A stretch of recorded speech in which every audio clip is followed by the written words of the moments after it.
Assalamu alaikum and good afternoon, everyone, and welcome to the Montessori Association of Malaysia Alumni Talk.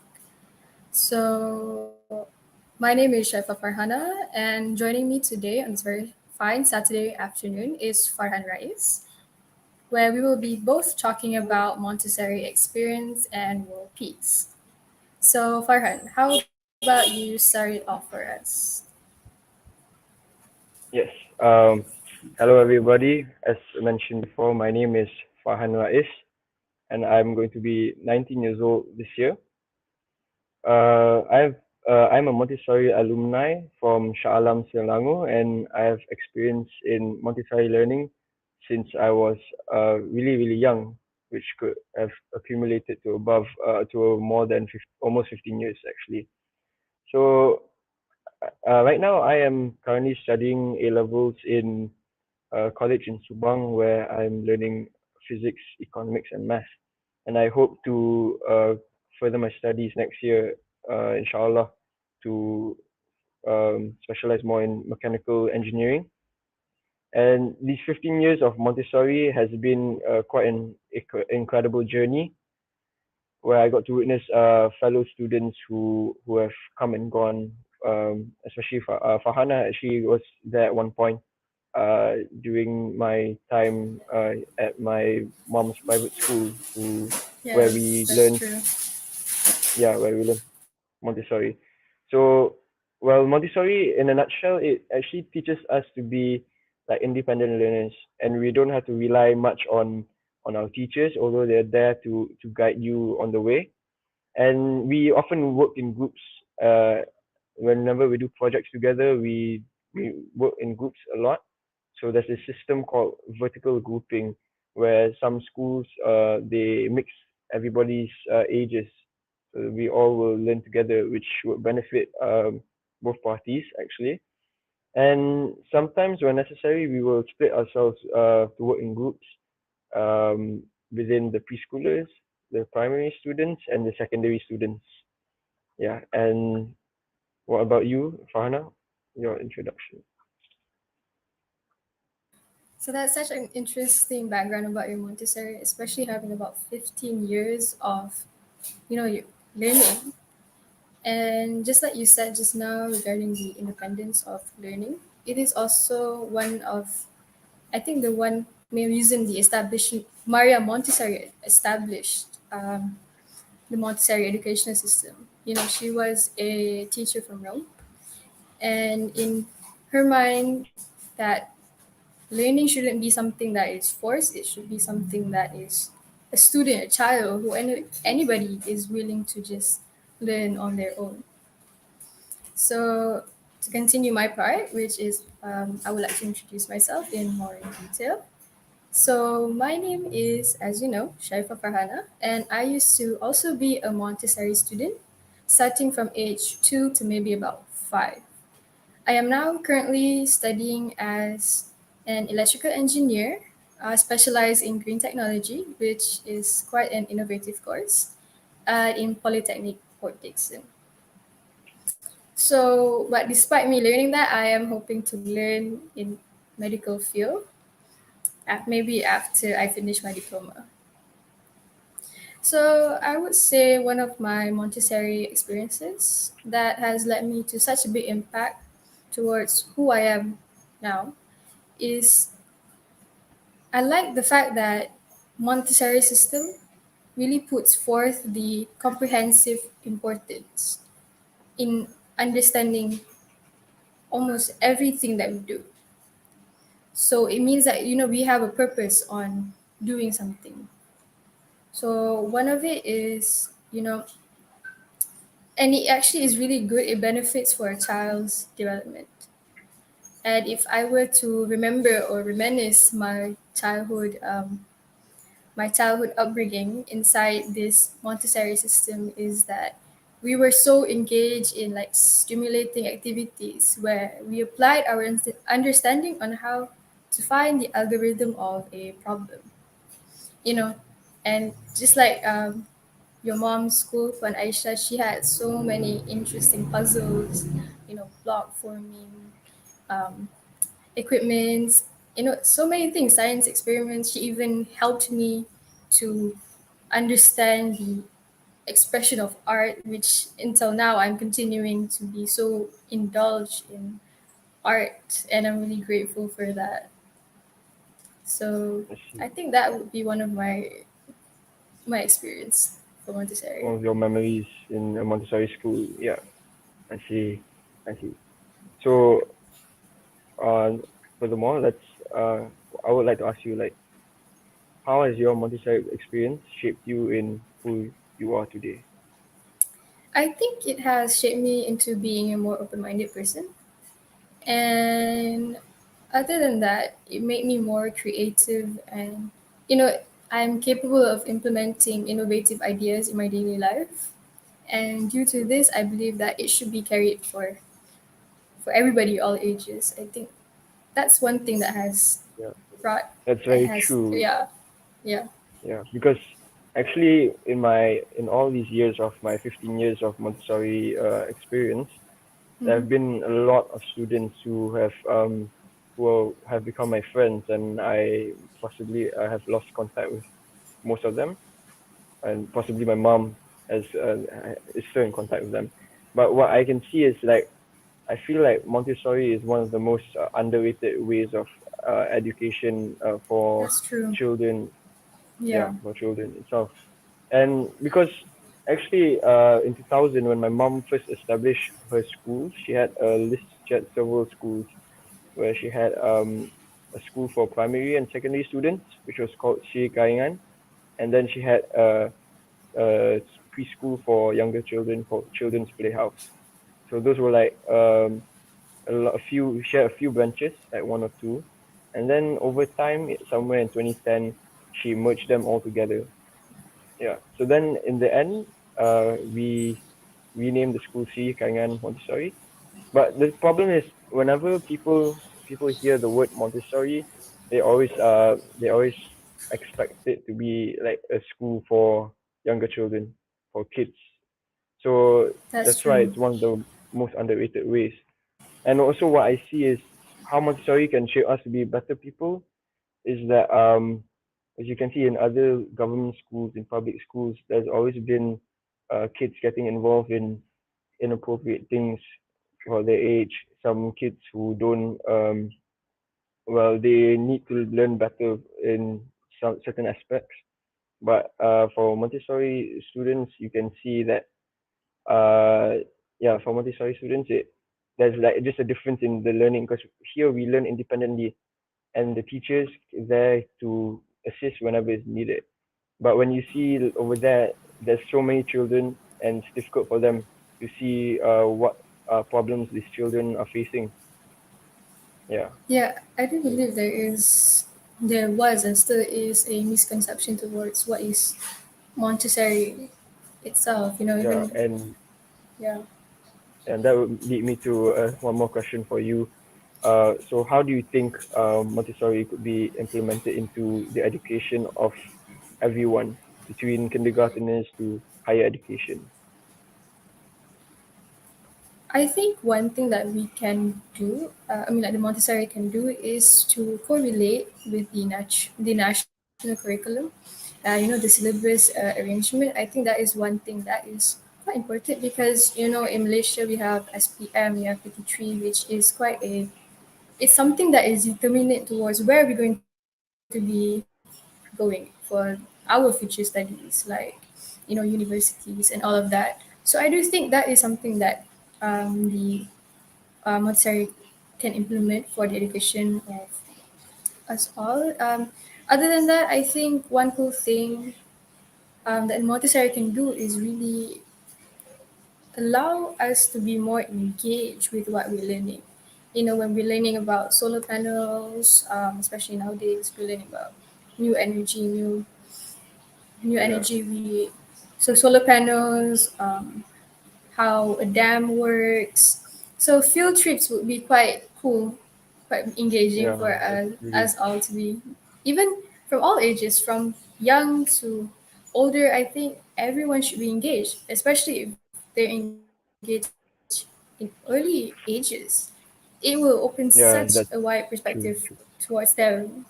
Exactly. Actually, So I do also in have, 20, I do actually, sorry, you were saying? It's okay. oh sorry, You were yeah, saying? okay. Actually, in 2018, we had Yes. a field trip where we involved every student.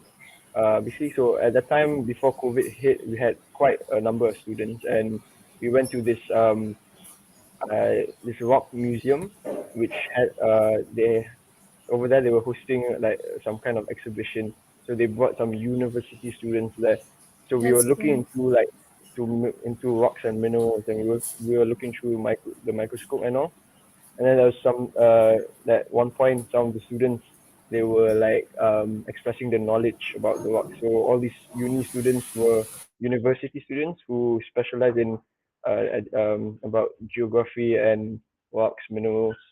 Yeah, when we were expressing our knowledge about that, they were quite surprised that kids at young ages know a little about this and that, the basics basically. Yeah, so that's why it's That's the cool kind of thing. yeah, That's the cool it's thing kind of about it. You know, important. Yeah, you can share because like with our Montessori, knowledge with the younger ones. You know. yeah, it's good. Yeah, because like in Montessori, when you're an independent learner, you're free to learn whatever is there for you, whatever opportunity is there, whatever information is there for you. Yeah. That is really true. Interactive learning, I would say. Yeah. So I do have a question for you. So let's see. What do you remember most about your Montessori preschool days?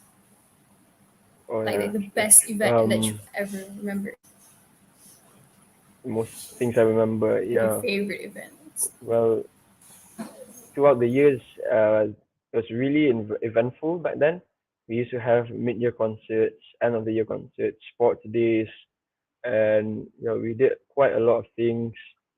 We had school parties, but what I most remember, well, I guess I would say like the field trips. I love going on the field trips whenever we had more than we used to have a lot of field trips. So I guess we had it done like once a month.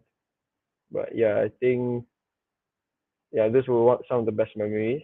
Wow, that's Yeah. amazing. That is amazing. Um, So one more question. What do you how is Montessori preschool different from regular preschools I see. in your Yeah, opinion? for in my opinion, yeah, for Montessori preschools and or regular preschools, well, I've never really been in a regular preschool, but um, I guess I would say for the Montessori preschools, they they really gather the students together, and we have okay, it's not just the material things that we do, all the educational tools we use for Montessori. Sometimes there are certain rules. It teaches us how to uh, have etiquette, have morals and values. So in Montessori preschools, we learn how to do many things in a certain way. Well, actually, what really relates to me now is that when I go to college now, and I'm always getting up and pushing my chair in all the time, while most of my fellow students don't. So that's I'm like one that of at the the things that, restaurant. yeah, I'm like that yeah, at basically that, restaurants. and also there's like a certain way of carrying a chair where you hold the Yeah, backrest of the chair and the below part. carry it So in yeah, push. I Yeah, guess there are certain rules and morals and values where I still do today. Yeah, and yeah, those are like some differences from a Montessori preschool and a normal preschool where usually we have those kind of rules, and we also carry this thing called a communication book where we log in whatever we've done throughout the day. Yeah, we write that we list out our subjects and then we'll write down what have we done for the day basically.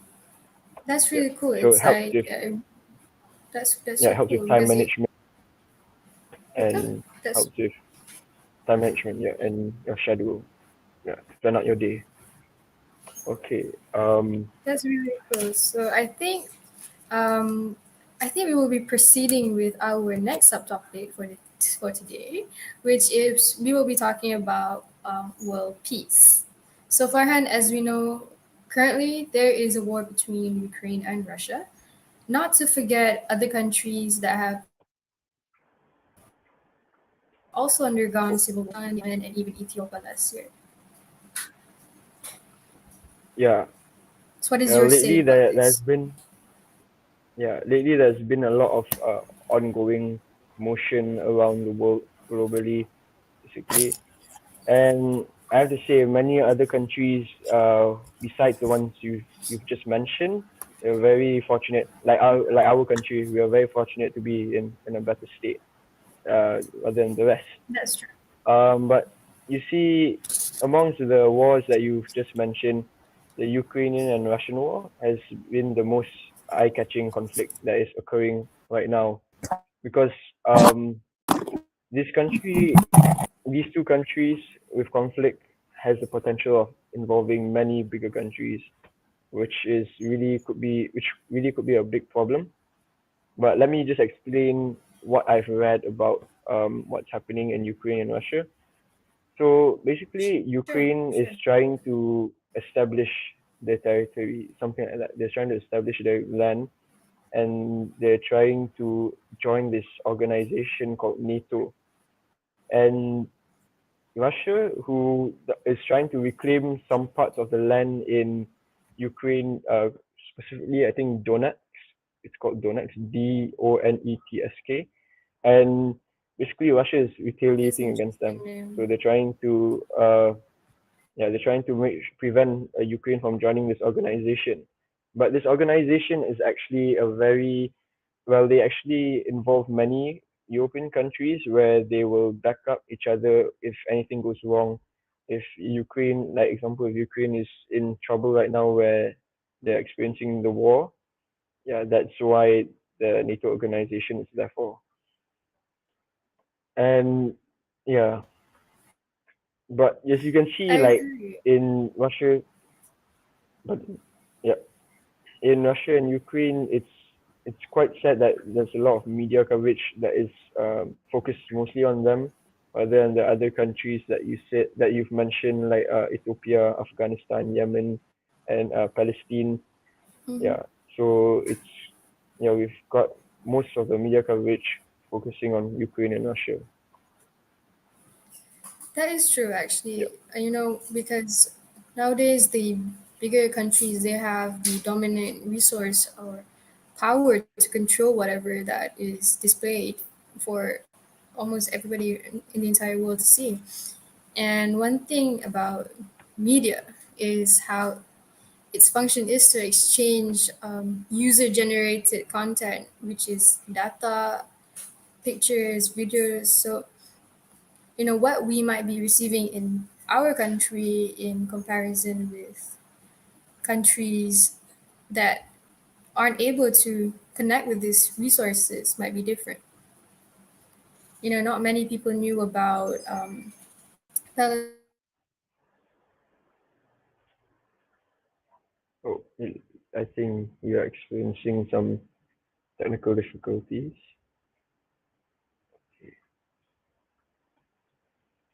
Alright. Yeah, I think what Farhana was about to say was she was going to respond to what I've mentioned about the Ukraine and Russian war. But I think actually the Ukrainian Russian war is one of the biggest wars that's happening right now, which yeah, I think there's a problem actually with this. Alright, okay. So anyway, I will just elaborate further about the problem with experiencing wars right now during a time where we are very civilized and we are established big economies which are very dependent on certain things. Um, in the Russian and Ukrainian war, the reason why the media coverage is mostly focused on them, it's because they have all these potentials of bringing in bigger countries like America, or which has the biggest power in managing the social network. I think Farna is coming back. yeah, well, they have the bigger power to um, filter what we see on social media every day. Forgive me for the technical problem. Okay. Right. All right,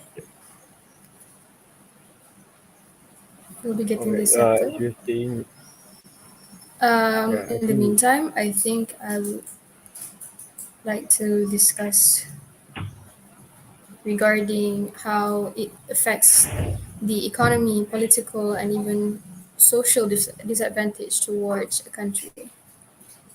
yeah. Hello, Uh, Farhan, are you there? Sorry, I think Sorry. Yeah, yeah, I can hear you. a Sorry. technical Well, that was problem. a question. That was a question, right? Okay. Sorry. Yeah. So yeah, the wars can affect us all in different aspects. It affects the children, That's true. That's very especially true. who are citizens there. Especially there's been a lot of videos circulating on the internet where children and families have to migrate out of their home countries, such as the Ukrainian people, and it's very sad for them to leave the place where they've grown up and probably have been raised there all their life. And actually, there's been a lot of people who have migrated out, mainly in Poland from Ukraine. So it could be also a problem for Wow. Poland, who have to distribute Yeah, quite a lot of supplies and food for these people in Ukraine. Uh, that yeah, is and it very becomes true, a really big especially problem. political wise. Yeah, it becomes a really big problem for these children because they have to move into a new environment, a new place, a language they probably don't understand yet. So it becomes quite a challenge for all of them in general. That is true, and Um, I did some research regarding countries have been imposing new sanctions towards Russia, and it has affected them economically wise. And what does this have to do with correlate with what you have to say is that one thing is the food prices rising, and since yeah, Russia is one of the biggest distributors for wheat, crude oil, even natural gases, it has affected a yeah, common lot goods. towards the countries who were yeah, exactly, who were used to be engaged with the economical relations with Russia. And one thing also that is affecting the hunger crisis in Yemen, because Yemen takes supplies of wheat from Russia. So, which, as you know, even now, children in Yemen, they are undergoing malnutrition and so many other problems as Yeah, well. it's a big So that's a huge disadvantage. nation Yeah, disadvantage for sure, especially yeah, children. that's very true. Especially for those people in Ukraine and Russia, it's quite unfair that the power of their president, Russia's president Vladimir Putin, yeah, it's quite unfair towards these Russian people because some people have different opinions on what Vladimir Putin is intending to do. And there have been some videos of Russian people protesting against this invasion of Ukraine. And one of the big problems about that is it affects the reputation of Russian people. And there's been quite a lot of discrimination, especially in the sports world. I'm actually a big fan of football, and I like to watch Formula One. It really affects the whenever people bring in politics into sports. Actually, like there's this big Russian oil company called Gazprom. They sponsored like a few football teams, and Oh, ever since I see. the invasion of Ukraine came into light, they stripped off all the sponsors. There's um there's also this Formula One racer called Nikita Mazepin. He had to be sacked after the invasion of Ukraine because it affects the reputation of the team itself, basically. So it's quite sad that Russian people will have to face all these consequences for nothing they've done.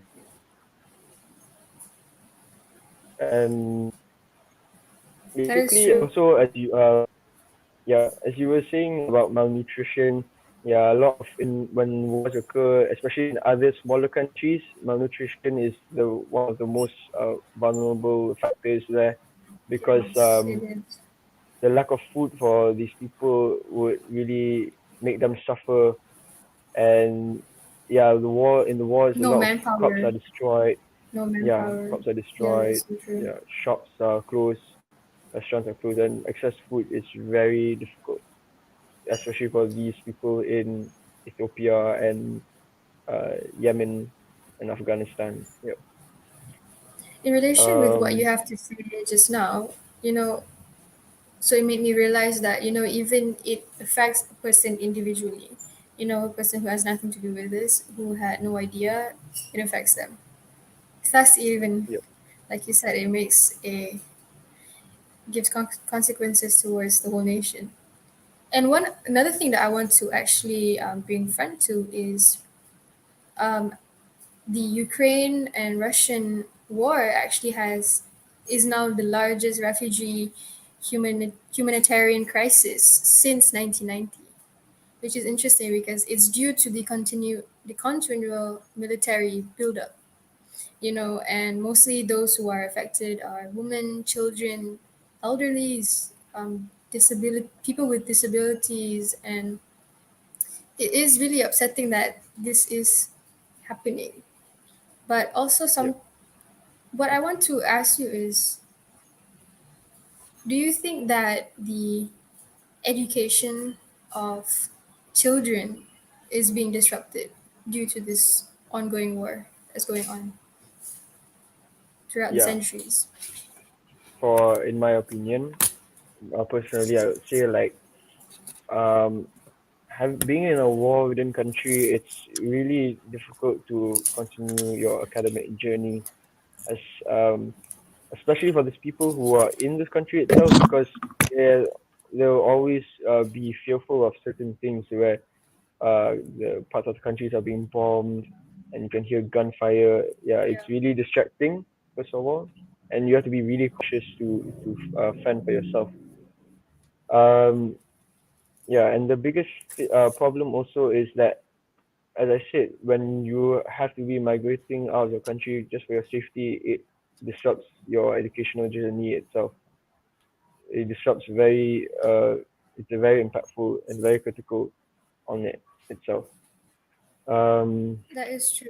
yeah, Especially, education leads to knowledge, and knowledge it leads to so many other things, skills, the benefit for communication, empowerment, for which helps with movements and all of that. So one thing with the lack of knowledge that children from war countries are experiencing, they might not be able to understand, why is there war? They might be questioning themselves, is it because my country is a bad country, or yeah, they will have a lot of misconceptions about what is really happening. And yeah, one saying about Nelson Mandela, he says that knowledge is one of the most powerful things that can change the world, and it can yeah, help change a person who used to be a farm worker to an engineer, or a doctor who has to always be in the kitchen. They can be doctors, and this will help with the development of their country also. So that is why I think education for children is really important. It's mainly for the development of themselves, of the community, and also the nation of their own country, for a better future for their country also. yeah, yeah. That's true. That's true. And for these children, they, as I've said about being of their countries being bombed, their homes being bombed, and with this Russian.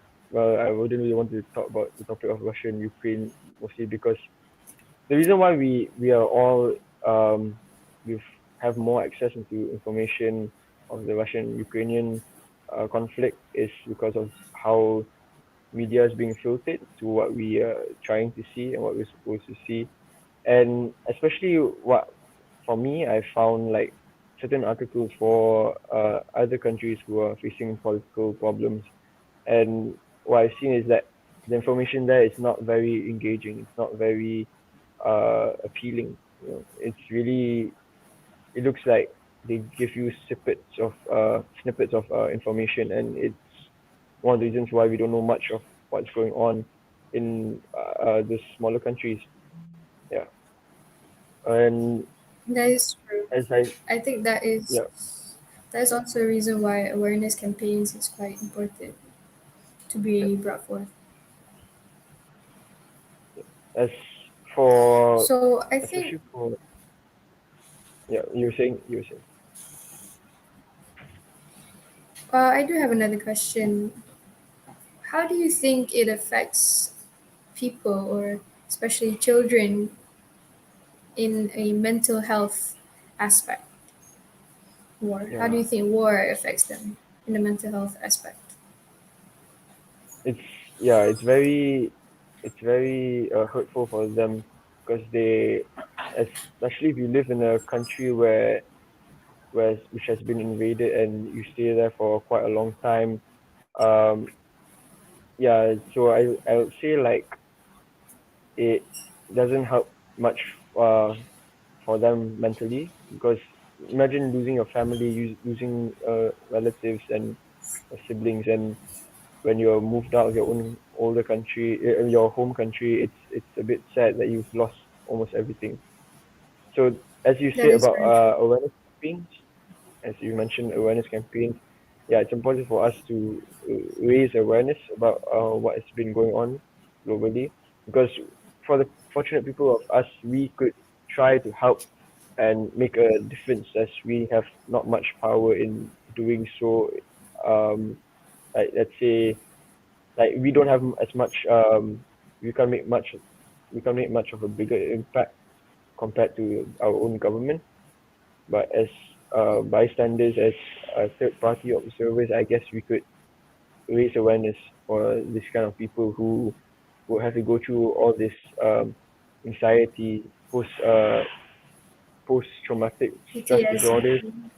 Yeah, Yeah, PTSD. true. Yeah, yeah, That is true. And one thing about awareness campaigns is its main function is actually to contribute to the policy change, whereby we can make a movement, make a what in Malay we call demokrasi, ataupun we call it demonstrasi, whereby we put pressure towards the policymakers government. to encourage the community also to, you know, get involved with these things, spread the words, just like how last year, I think before Ramadan or during Ramadan and even after during Raya, there were a lot of these Palestinian um, movement movement groups. Yeah, They were all around KL, especially, which we call the Al Quds, which made such a huge impact. I mean, Alhamdulillah,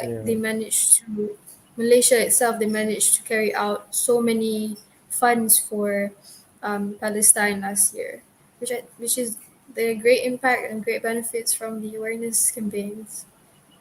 Even yeah, until now, we have the IRCS, which is the Iraqi Red Crescent Society. They're also involved with spreading out these continuous campaigns to those who have undergone war. We want to tell them, what, it's done. We can hmm get over it. It's something to help them, these post war victims, to get over the effects of it. yeah. So yeah, I think we Well, what have. else yeah, there are You were actually a saying? few more factors.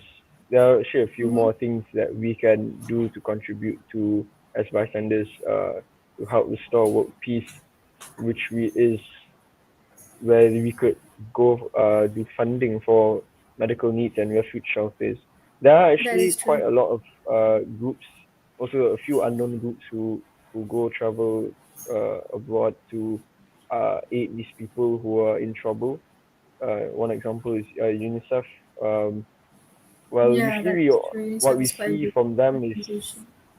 yeah, what we see from them is that we see them aiding people who are from much bigger countries, countries that are well known, and it gives a good image on them. But I would say that it's quite misfortunate for unfortunate for the people in in Afghanistan, Yemen, the smaller countries, it's quite unfortunate for them because we don't really focus much on them, and they've not really talked about as much as the people from Ukraine and Russia. And this actually brings me to uh, there's actually this this problem in where politics is brought into sport. Um, there was these footballers who brought out the Palestinian flag, and back then people were saying, "Do not bring Yeah, politics into sport. Do not do that because it spoils the sport." Apparently, but like when the Ukrainian and Russian invasion, when the Russian invasion came into light just recently, about 2 months ago, or one or was it 1 or 2 months ago? Then people were starting to promote so many things about helping the people of Ukraine. So it's quite hypocrit hypocritical. Yeah, hypocritical. Yeah. So it's kind of sad that we don't really pay attention to the young to the yeah, I think smaller. so. I think that also creates, that is something correlated with why education is important, is because this is what we call social inequality. You know what I mean? Yeah, The yeah, it's actual, true. and it's seen everywhere. The higher standard people, they get more benefit than those below. Yeah, yeah, that's very true, and it's very misfortunate. And furthermore, I guess you could say like these people who have struggled to have social skills nowadays, especially the kids of the future, would be brought up in the future. It's crazy how we would see teenagers like us, probably possibly younger than us, would be the next president of the United States, which is That really is really crazy.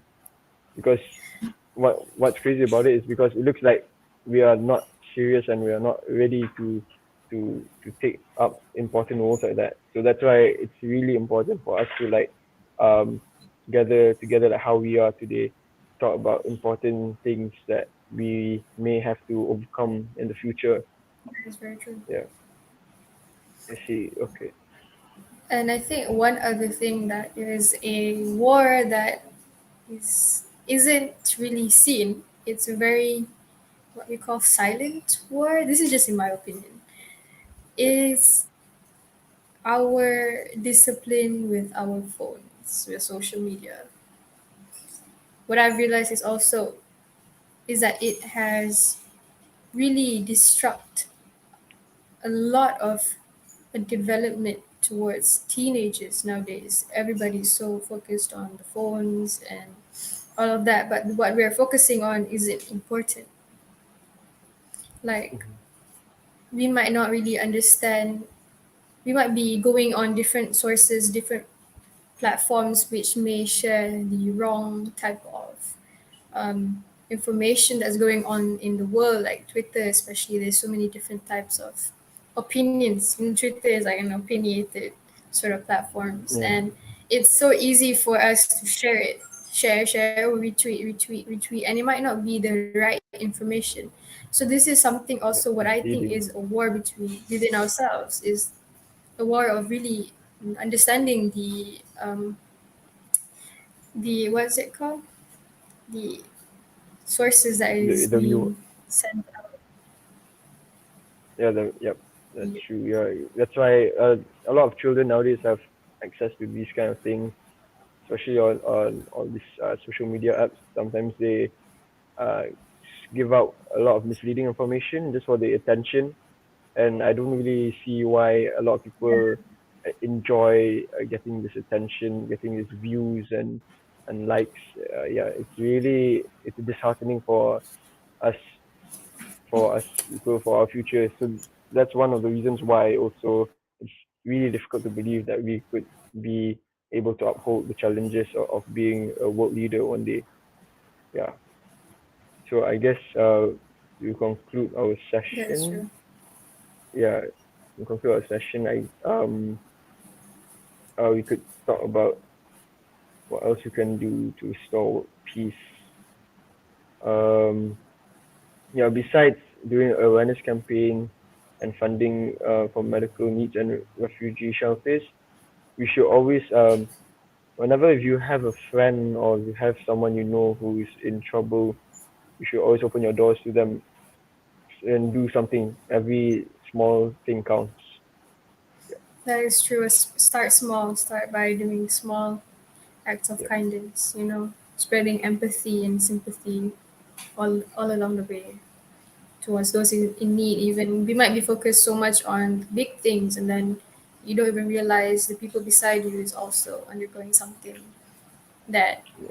is hard for them to, is a struggle for them. To So express. that is very Yeah, true. Exactly. yeah.